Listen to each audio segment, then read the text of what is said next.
Reading an electrocardiograph fascinates every medical student and practitioner.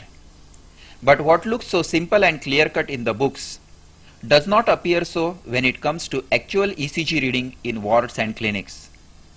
This cassette aims to solve this problem by developing an eye to pinpoint the abnormalities and analyze them systematically.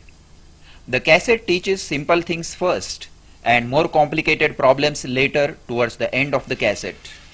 So until you master the first 5 sections, do not view the last 2. Study each section individually through rewind and replay and master it before proceeding to the next. Now let us begin with an introduction to the PQRST terminology.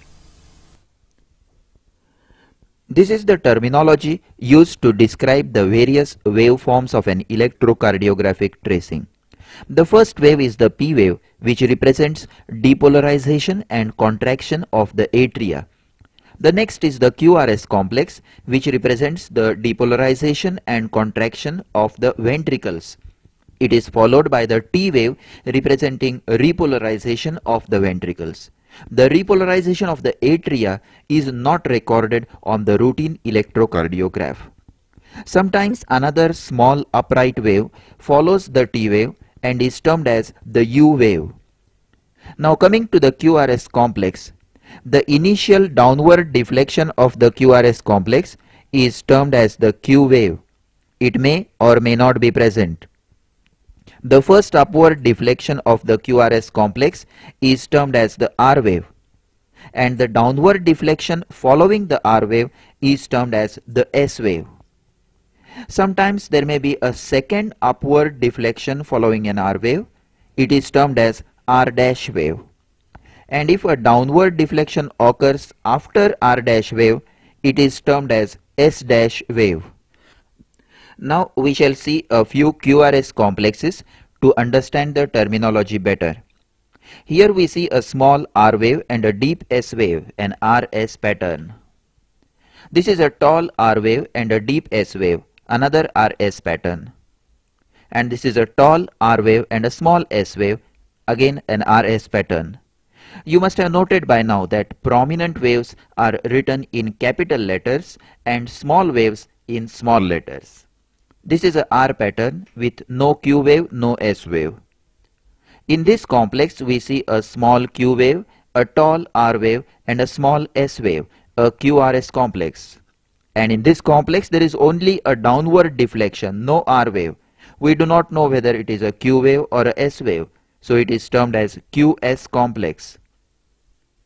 This is a RSR dash with a deep S wave.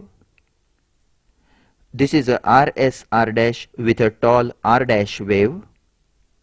This is a RR dash pattern, and this is RR dash S dash pattern.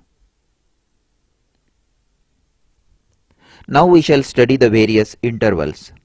The time from the onset of the P wave to the onset of the QRS complex is termed as the PR interval.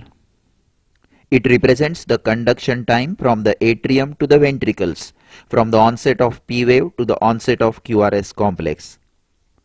The time from the beginning of the Q wave to the end of the S wave is called the QRS interval. It indicates the time taken by the impulse to spread through the two ventricles.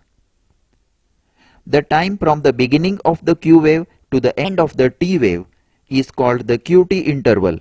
It represents the total electrical activity of the ventricles. The line between the QRS complex and the T wave is termed as the ST segment, and the point of junction between the QRS complex and the ST segment is called the J point.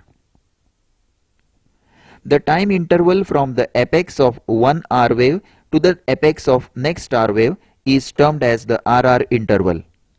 RR interval is related to the heart rate or rate of ventricular contractions. The time interval from the beginning of one P wave to the beginning of next P wave is termed as the PP interval. The PP interval indicates the rate of atrial contractions. Under normal circumstances, the RR interval and the PP interval are both equal.